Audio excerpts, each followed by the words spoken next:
presentasi ini saya ambil dari buku saya tentang standarisasi dalam perdagangan ya.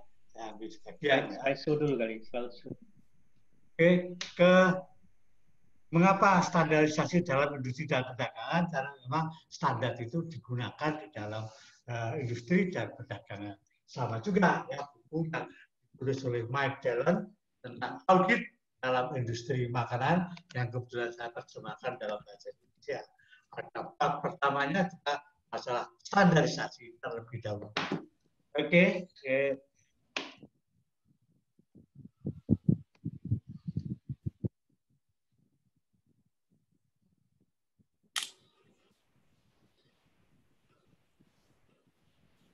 Oke, saya rasa kita semua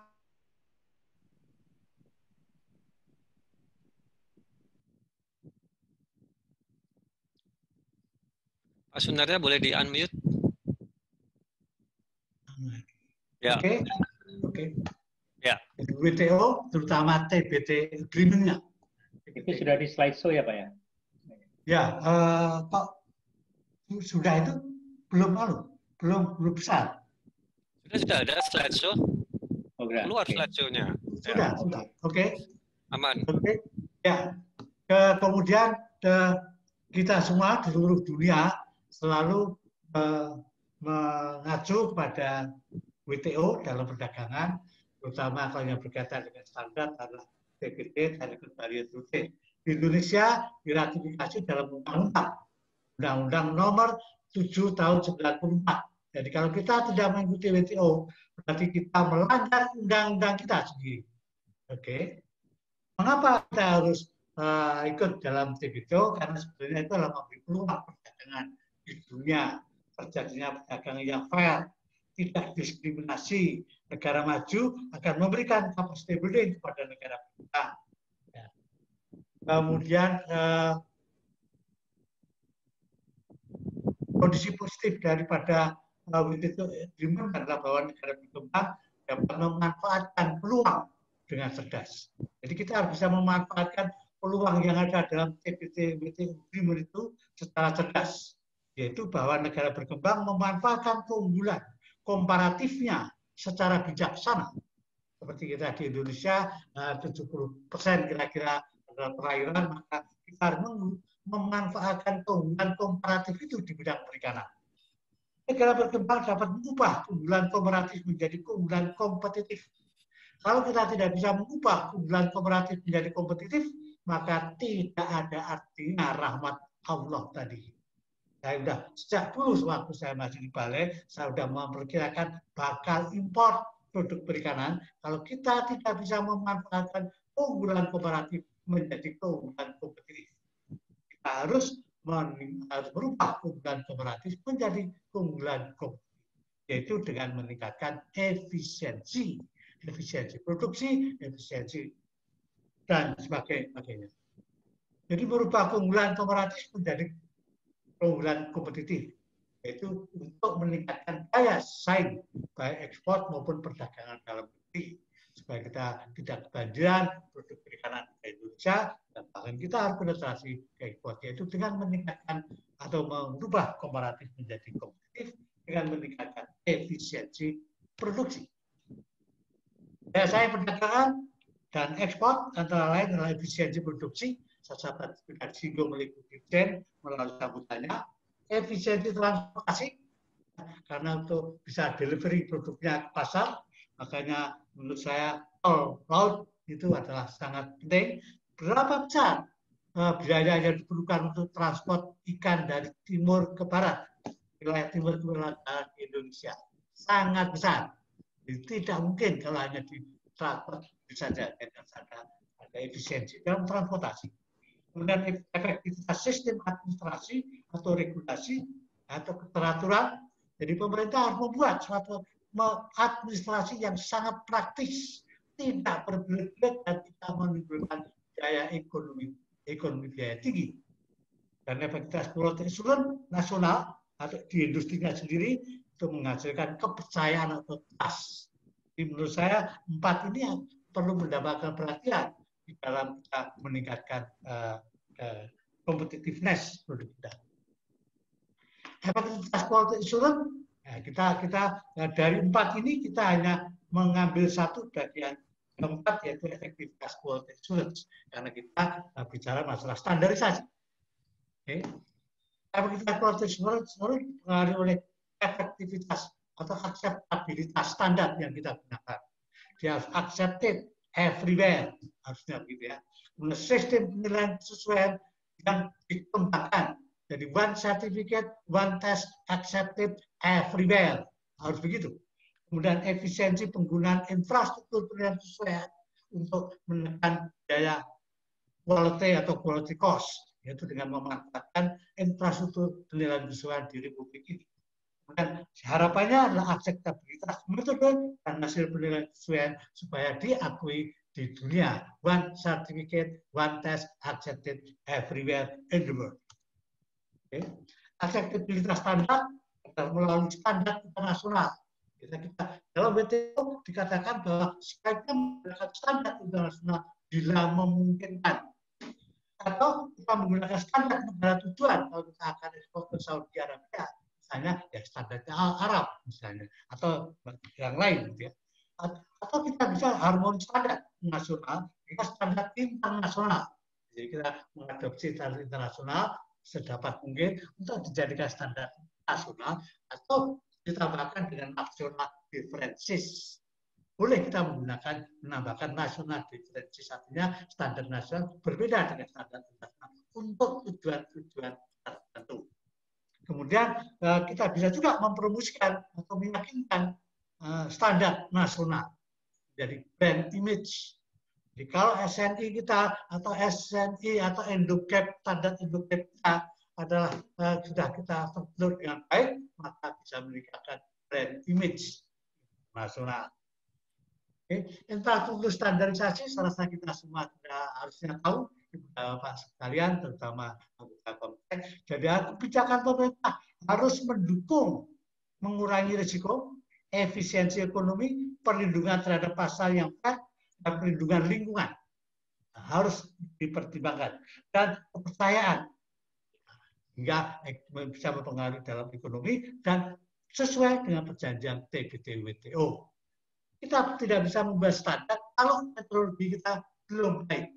Maka metodologi harus diset terlebih dahulu, yaitu ada metodologi legal, yaitu untuk transaksi jual beli, dan metodologi teknis untuk produksi dan pembelian. Serta ini WSN sudah berhasil dalam membangun metodologi di Republik ini.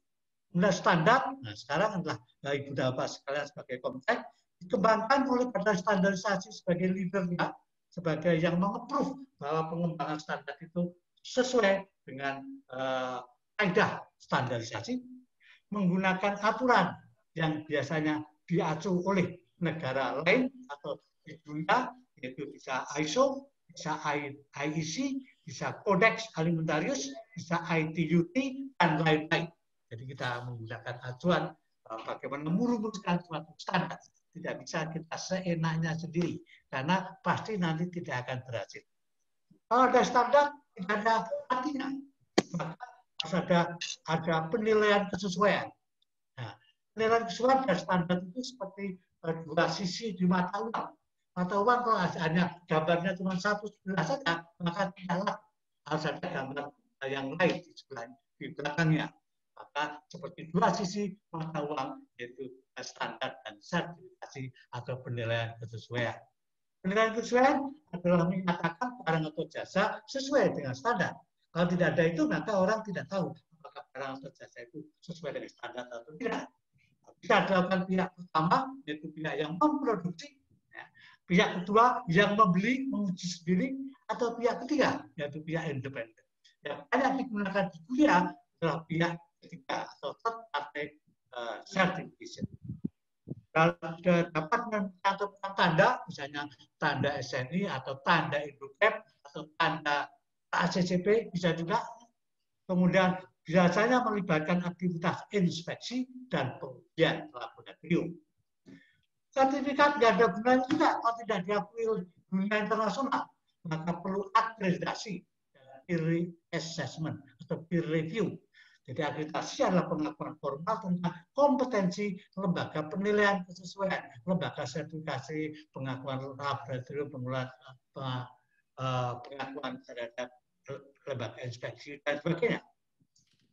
Itu saling pengakuan, dikoordinasi oleh organisasi regional atau internasional. Kalau di dunia ada APAC, ya, PAC-nya itu mohon diganti APAC, Asia Pacific Accreditation Corporation. Ini adalah presentasi lama. IAF, International Accreditation Forum, APLAC tidak ada lagi karena tidak diwakili APAC, Asia Pacific Accreditation Corporation, dan ILAC, International Laboratory Accreditation Corporation.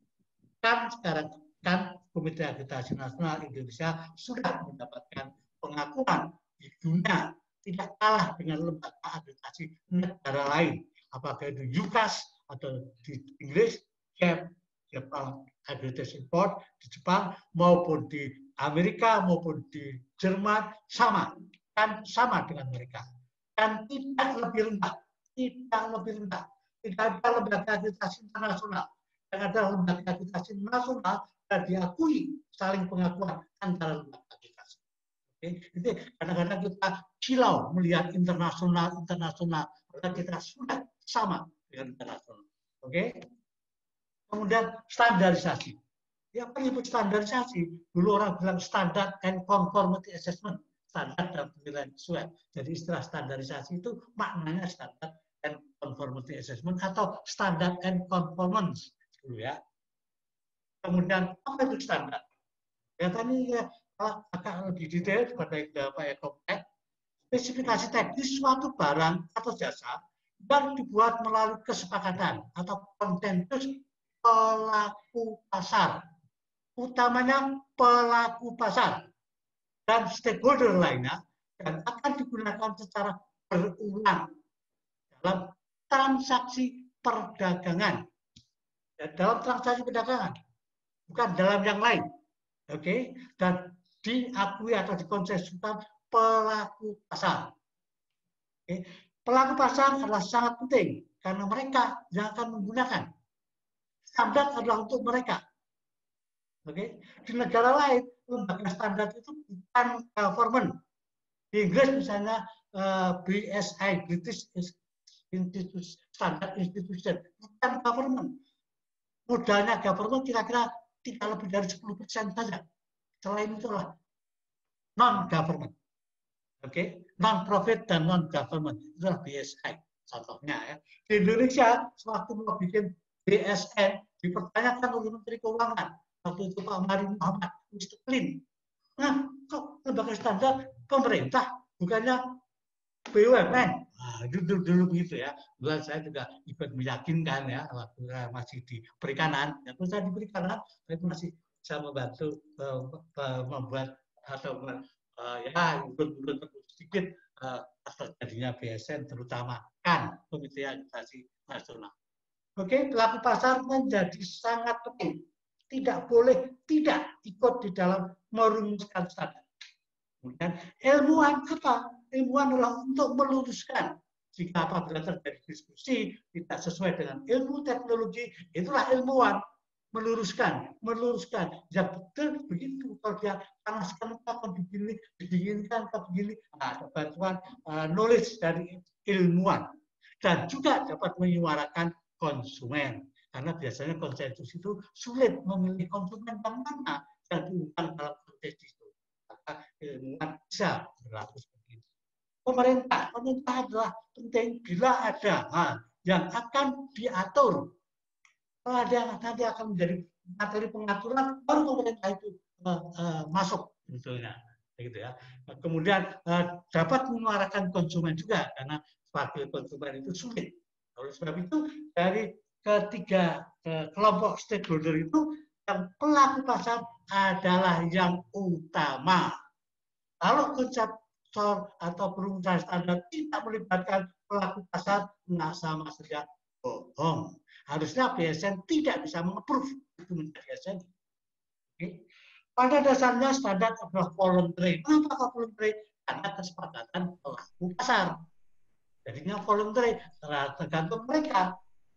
untuk hal-hal tujuan tertentu dapat diwajibkan. Nah, disitulah maka wakil pemerintah masuk karena hal-hal tertentu mungkin nanti akan diwajibkan jika dia bisa masuk. Kalau di BSI jadi negara 10% saja pemerintahnya. Dan yang terpenting ada standar itu diterapkan. Bukan jumlah standar yang dibuat atau dimiliki, nggak ada poinnya. Biarpun standarnya ribuan, ratusan, tapi kalau dia ada nongkrong perpustakaan, nongkrong kantor-kantor, tidak ada artinya. Tapi yang terpenting adalah diterapkan. Membuat standar itu diterapkan, bukan untuk dipamerkan. Selasa begitu ya. Oke. Standar merupakan resultan antara ilmu, teknologi, dan ekonomi. Ingat bahwa tidak hanya ilmu dan teknologi, tetapi ekonomi. Oleh sebab itu dulu saya masih aktif, masih kepala BSN yang pertama, saya usulkan bahwa BSN itu harusnya dikoordinir oleh kementerian yang membidangi ekonomi. Dan waktu itu sempat dikoordinir oleh Menko Perekonomian. Sehingga saya ikut rapat kabinet di belakangnya Menko Perekonomian. Tetapi karena Menko itu tidak bisa mengordinir oleh LPND, maka kembali lagi ke Menristek. Kan gitu. Ini tidak hanya ilmu dan teknologi, tetapi resultan antara ilmu, teknologi, dan ekonomi. Jadi waktu membuat standar harus ada di dalam pemikiran kita adalah harus efisien. Jadi bahwa kondisi barang jasa proses dapat dihasilkan dengan ilmu dan teknologi yang efisien secara ekonomi. Jadi tidak boleh terlalu tinggi kesangatannya sehingga tidak efisien, ya nggak akan bisa diterapkan. Dapat diterapkan oleh sebagian besar pelaku usaha. Jadi kalau kita men-setting satu standar harus dapat diterapkan sebagian besar pelaku usaha. Pernah kepala BSN komplain oleh lembaga anti monopoli di Indonesia karena merumuskan standar tepung terigu yang difortifikasi oleh mikronutrien. Karena dia melihat yang bisa memfortifikasi hanya industri besar tertentu saja. Dan kepala BSN memanggil saya, dan saya, bagaimana kok begitu? Oh iya Pak, betul itu. Saya tidak setuju dalam itu. Tapi kalau itu program pemerintah itu, saya tidak bisa apa-apa saya. Tapi saya keras tidak setuju, tetap saja berjalan. Nah, begitu ya contohnya. Jadi harus dapat diterapkan oleh semua pelaku usaha. Sebaiknya tidak preskriptif. Jadi tidak caranya, tidak untuk bimbingan tidak ya, tapi adalah performance based. Jadi bukan caranya, tapi performanya. Caranya dipersilakan kepada produsen. Mungkin dia punya teknologi lebih efisien, itulah kompetitif dari masing-masing produsen. Jadi yang distandarkan adalah performance saja. Biarpun dia standar itu karena berupa standar proses produksi, tetapi yang distandarkan performance prosesnya, bukan detail prosesnya. Detail prosesnya biar pengusaha supaya dia bisa lebih efisien. Disitulah dia kompetitif mencari efisiensi. Yang efisien adalah yang menang. Kira-kira begitu ya. Jadi harus performance based. Kemudian persyaratan tidak berlebihan. Yang penting saja. Supaya apa? Supaya tidak merepotkan semua orang. Produsennya susah, dan penilaian usaha juga susah. Banyak yang harus diuji, dilihat. Semuanya adalah akan menyangkut pada biaya. Dan dapat direview dan direvisi sesuai perkembangan ilmu dan teknologi bila diperlukan. Biasanya menerapkan 5 tahun. Seperti dengan ISO juga. 5 tahun direview. Tetapi sebelum 5 tahun boleh juga direview kalau memang sudah tidak sesuai. Oke, ini adalah contoh kalau kita setting daripada suatu kesalahan dalam standar, maka seharusnya kita itu survei ke lapangan. Misalnya berapa sih kandungan protein pada ikan tertentu, misalnya atau produk tertentu, atau berapa sih suhu yang digunakan untuk budidaya misalnya ya. Dilakukan survei kepada banyak prosesor, banyak pelaku usaha. Kemudian datanya akan banyak, maka kita rata-rata, kita hitung standar deviasinya. Kita plus minus 1 standar deviasi, itulah kira-kira. Sehingga nanti waktu diterapkan, semua, hampir semua, banyak yang bisa mengikuti standar tadi. Kalau yang lebih 2 atau lebih 3 standar deviasi, jangan nanti biarpun nanti akan kita perbaiki waktu kita review, mungkin akan kita tingkatkan dan sebagainya. Kalau mereka sudah menerapkan, jadi pertama pasti yang diterapkan yang mudah dulu, lalu dia akan meningkat, bisa kita tingkatkan syaratnya. Jadi jangan sampai kita membuat standar hanya didasarkan pada buku saja, kepada ilmu saja, tidak akan jalan. Jadi harus survei ke lapangan. Sewaktu saya dulu di balai, kawan-kawan balai harus ke lapangan, tidak boleh tidak ke lapangan. Biaya harus dikeluarkan untuk mereka ke lapangan melakukan survei berapa yang ada di lapangan. Itulah yang harus dipertimbangkan dengan baik supaya dapat diterapkan oleh mereka. Bukan mau kita, bukan maunya seorang S3 atau seorang profesor atau seorang pejabat, tidak. Tapi bisa dilakukan oleh mereka. Karena standar itu adalah untuk mereka. Oke? Ini adalah contoh, ya, contoh cara perhitungan. Grafik ini sebenarnya adalah grafik yang ada dalam quality control dari Kaplan atau dari yang lain. Banyak ya, bahwa tidak harus quality-nya itu tinggi, tidak harus mengendali reject, tidak. Tetapi antara cost of quality dan kualitasnya, jadi kemungkinan reject kan semakin kecil makin kecil, ya. Besar bagi rejectnya yang kecil makin kecil. Tapi kalau makin kecil rejectnya, cost of quality-nya makin tinggi. Maka dicari hubungan ani, ya. Maka titik inilah yang optimum. Jadi standar yang baik bukan standar yang persyaratannya tinggi. No, tidak, sama sekali tidak. Standar yang baik adalah standar yang dapat diterapkan. Oke, yang dapat diterapkan itulah standar yang baik. Bukan karena knowledge atau karena ilmu. Oh, kalau bagus begini-begini, Anda nggak usah ngapain begitu. Jadi yang optimum. Grafik ini ada di dunia dalam quality control. Oke. Kemudian standar dalam pengembangan industri, ya, saya tadi sudah disinggung oleh Bu Dirjen bahwa standar akan menjadi acuan dalam formulasi produksi, acuan dalam proses produksi, acuan dalam proses kontrol, proses kontrol ya perusahaan itu, dan acuan dalam kualitas produksi, ya akan memudahkan. Oleh sebab itu maka standar dalam perdagangan mempermudah buyer dalam memperoleh barang, mempermudah konsumen dalam memilih barang, mempermudah transaksi perdagangan karena one standard, one certificate, or one test accepted everywhere, sehingga mempermudah transaksi perdagangan, mempermudah akses pasar. Saya tulis dalam buku ini, dulu orang membeli peralatan audiovisual adalah Sony, hebat Sony ya. Kemudian LG masuk yang membuat sesuai dengan standar, gampang masuk ke pasar. Sekarang kan LG semua, Sony gengkang dari Indonesia. Ya. Jadi begitu contohnya. Jadi mempermudah akses pasar. Jadi kalau kawan-kawan dari dinas daerah, ngapain harus indukep gini, maka jawabannya adalah mempermudah akses pasar dunia. Oke.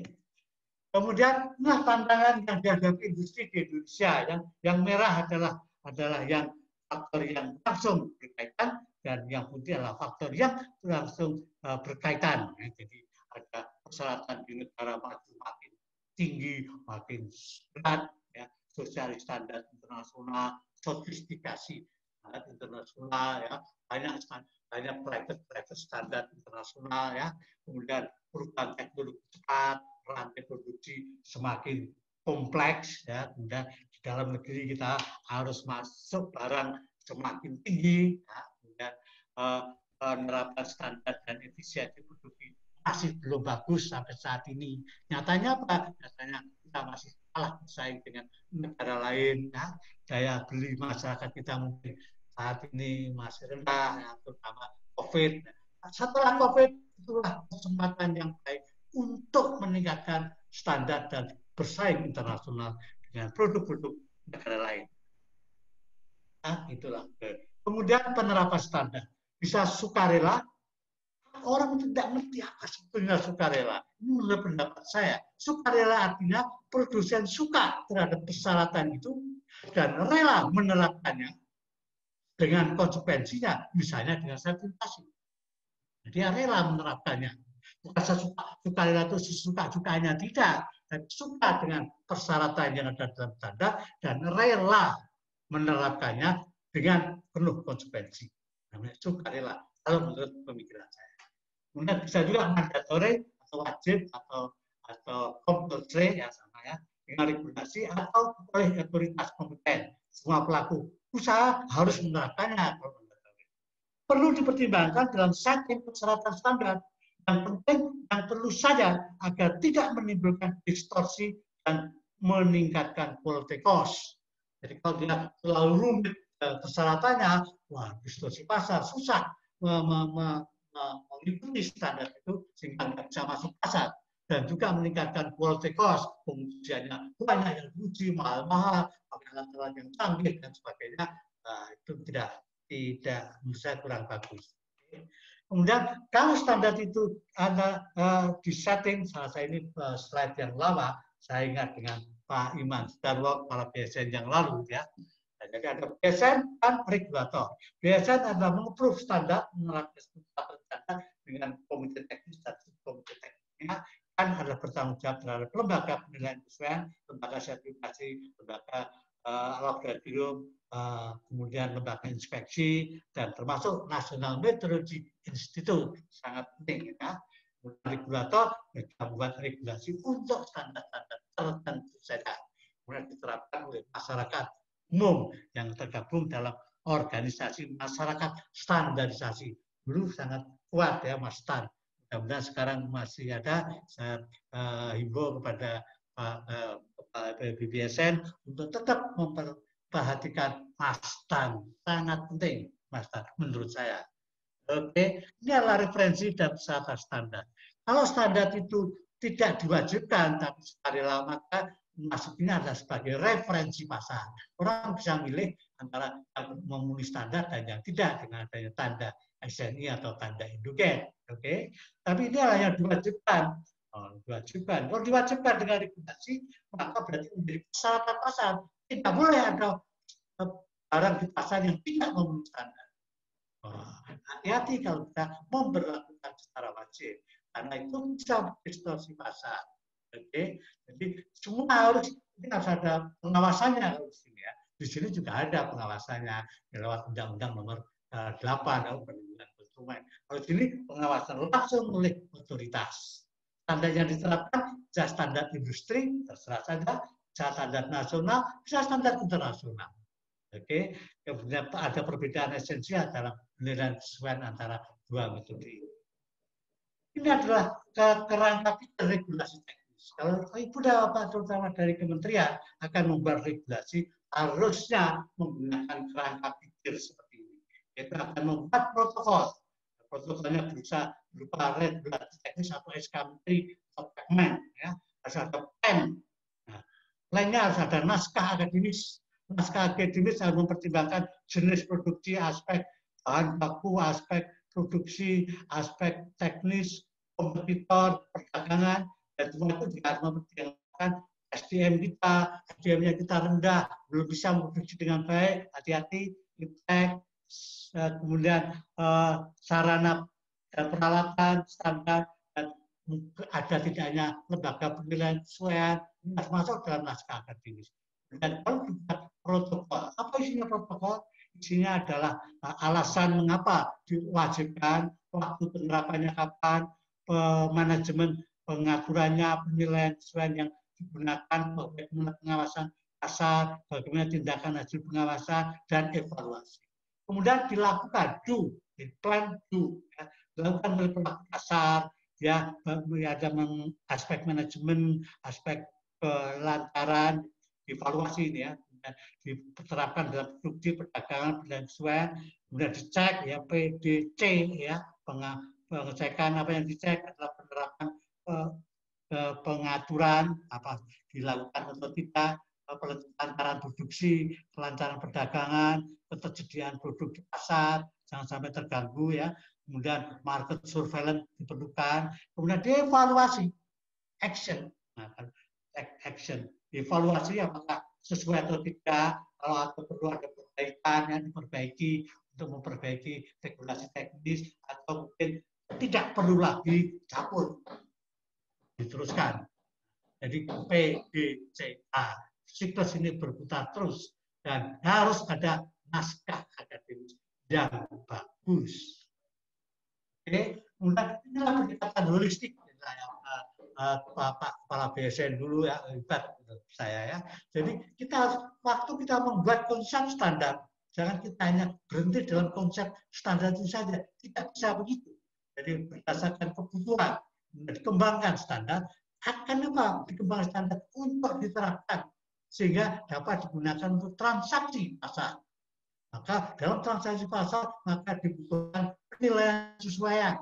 Hasil penilaian wah kok susah diterapkan itu, maka kelayakan sertifikasi sehingga mungkin standarnya perlu direvisi. Itu kelebihan. Tidak penting masuk ke situ ngapain, bisa bikin dana saja ya, gitu ya. Kemudian dalam penilaian kesesuaian diperlukan metodologi untuk berserah.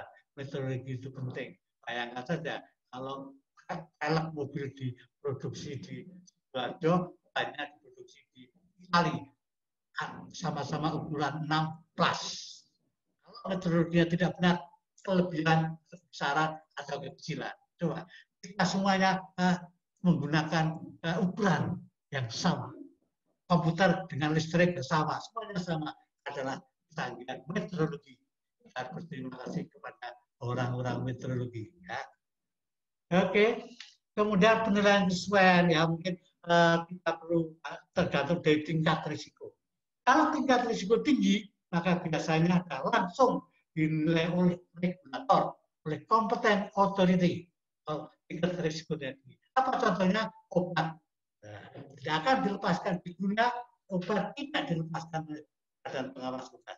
Tapi kalau risiko rendah, maka bisa SDOC, itu big R-nya perusahaan sendiri, dan L dengan LPK, itu pihak ketiga.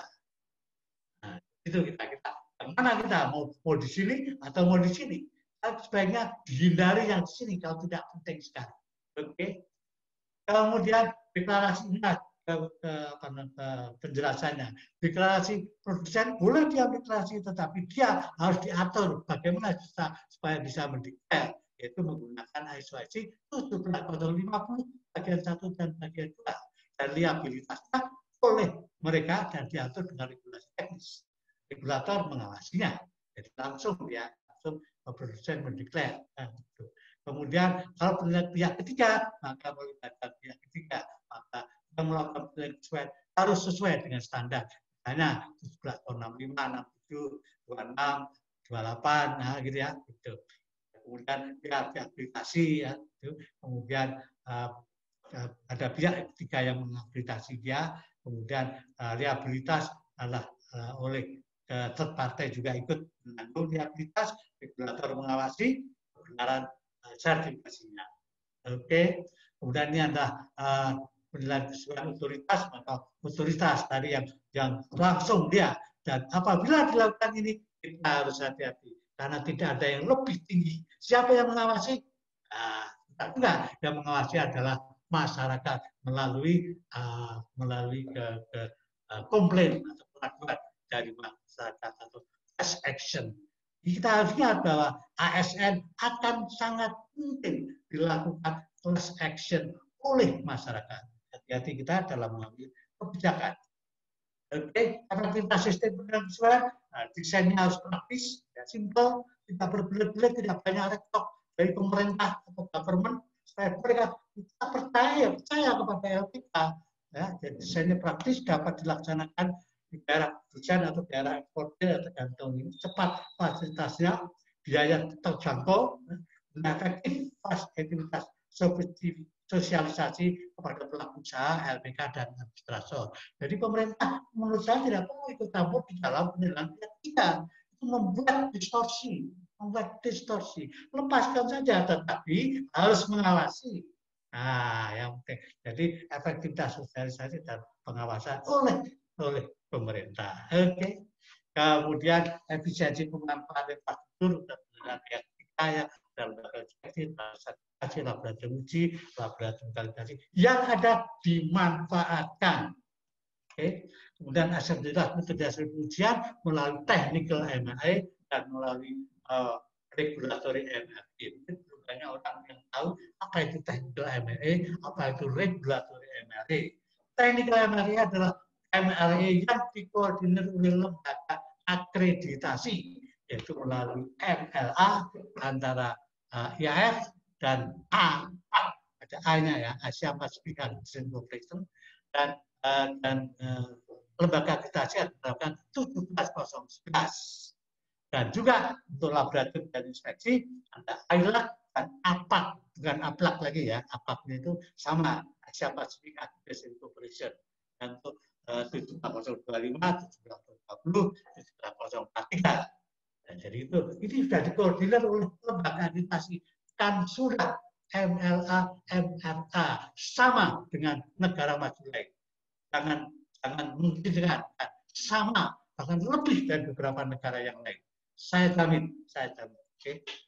Kemudian regulatory MRI adalah melalui bilateral multilateral regional agreement antara pemerintah ya.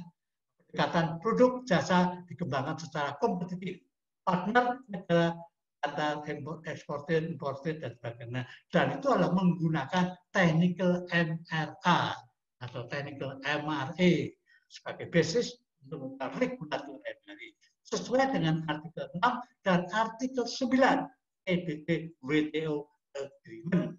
Jadi waktu ini ada aturannya yaitu WTO Agreement khususnya di TBT, tidak semaunya saja. Oke, saya demikian, ya, percaya atau tidak Ibu sekalian bahwa standar memang tidak berarti segalanya, tetapi skalanya tanpa standar menjadi tidak berarti di dunia saat ini. Silakan renungkan sebelum tidur, setelah tidur. Karena standar memang tidak berarti segalanya, tapi segalanya tanpa standar menjadi tidak. Standard is not everything, but everything without standard doesn't mean anything. Ungkapan ini saya ambil dari seseorang dari IC, International Accreditation, International Electrotechnical Commission. Nah, dari yang di Siemens, dari Siemens, orang dari Siemens, ya, dia mengatur bagus juga ini. Saya ambil di mana-mana. Jadi saya mengungkapkan pikiran saya murni, tapi saya ambil dari salah satu direktur standarisasi PT Siemens.